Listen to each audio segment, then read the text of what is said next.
Good morning मैं राजीव गांधी।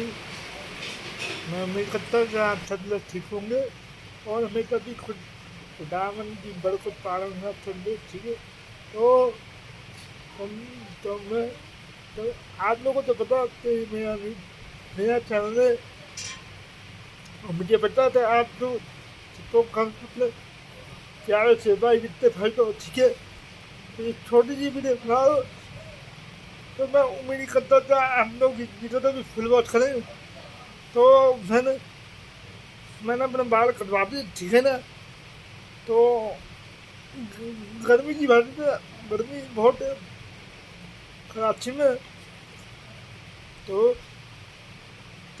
आप लोगों को तो पता होता है गर्मी में बाल बहुत खराब होते हैं, पसीना पसीना होता है पूरी। तो प्लीज आप लोग मैं मैं मैं ये वीडियो कल ही बना रहा था, लेकिन मैं थोड़ा सा डर गया था ताकि आप तो मेरे बाल बाल पसंद नहीं आए।